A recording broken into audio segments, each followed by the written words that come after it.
J'ai voulu par ce livre défendre une écologie positive, humaniste, qui était fondée sur les sciences et l'histoire, la véritable histoire, celle de la planète, mais aussi celle de la condition humaine. D'ailleurs, le sous-titre de ce livre, c'est « La véritable histoire de la condition humaine ».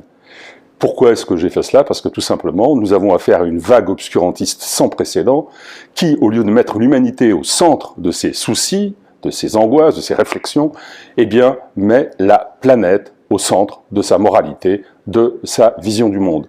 C'est-à-dire que c'est une vision unanimiste, animiste, archaïque, qui, en réalité, on le voit par sa critique de la science, de la croissance, de ce qu'ils appellent le mode de consommation, etc.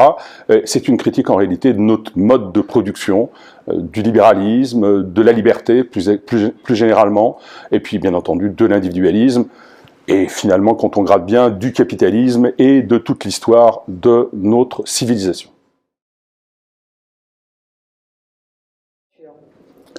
Dans cette histoire de la planète et de la condition humaine, j'ai raconté, en vérité, ce qui s'est produit depuis 4,55 milliards d'années.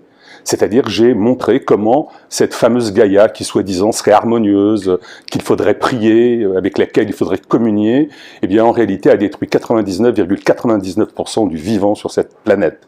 J'ai démontré, et en suivant pas à pas toute cette histoire-là, en la décrivant, j'ai démontré qu'elle avait aussi exterminé 21 des 22 espèces du genre Homo. Une seule a survécu, c'est nous, ce genre Homo qu'on appelle parfois Homo sapiens, et encore à quelles conditions et à quel prix.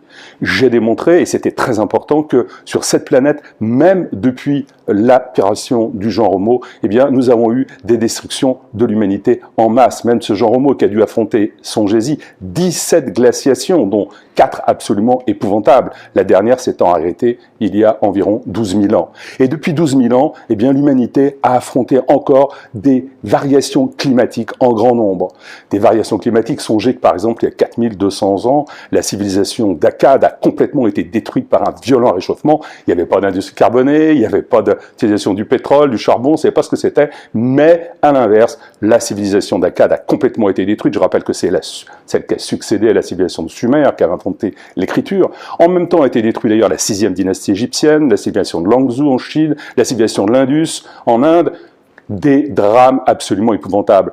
En réalité, toute l'histoire de l'humanité a été une lutte acharnée pour essayer de survivre. Et comment l'humanité a-t-elle fait pour survivre? Eh bien, vous savez, elle a été obligée d'être créatrice. Et c'est bien parce que c'est sa nature est d'être créatrice. Elle a comme nature ce que disent aussi bien les Lumières que la Bible, ce que disent aussi bien le bon sens que les sciences. La créativité humaine permet de dominer la nature et la planète et d'assujettir ce qui s'y trouve. La nature de l'humanité, c'est de dominer la nature. Et c'est pourquoi elle a réussi à survivre. J'ajoute simplement, n'oubliez jamais que la planète, c'est pas simplement des réchauffements incroyables, des CO2, les taux de CO2 par exemple, depuis 451 millions d'années, sont de 7 à 18 fois supérieurs à ceux d'aujourd'hui. C'est pas simplement ça, c'est les inondations, c'est les tsunamis, c'est les séismes, c'est les cyclones, etc., etc. L'humanité, elle a toujours à affronter cette nature et à dominer ce qui se trouve. Oui, je défends une écologie positive, une écologie qui croit aux sciences, qui croit à la créativité humaine, qui défend l'humanité. Je rappelle, pour la petite histoire, que écologie vient de oikos, en grec, qui signifie maison, qui n'a jamais signifié planète. Et qu'est-ce que c'est qu'une maison? Une maison, c'est ce qui nous permet de nous protéger de la nature, du froid, du chaud, de la grêle, des vents, des attaques animales aussi. C'est cela, la maison. Et précisément, je suis pour l'écologie parce que je suis pour l'humanisation de la nature. Je suis pour que la nature, nous puissions la transformer afin d'y vivre et de nous développer.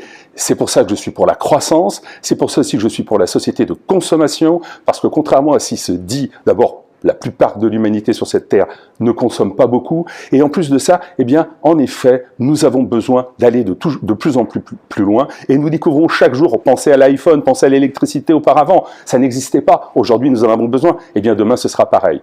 L'humanité, son histoire, c'est l'histoire de sa créativité et d'un désir qui est infini et qui conduit à aller de plus en plus loin. avec des écueils, les pollutions par exemple, c'est pour ça que je suis un vrai écologiste, je suis pour qu'on lutte contre les pollutions, mais pas pour sauver Gaïa, pour sauver l'humanité. C'est ça ma position. L'humanité d'accord, l'humanité d'abord.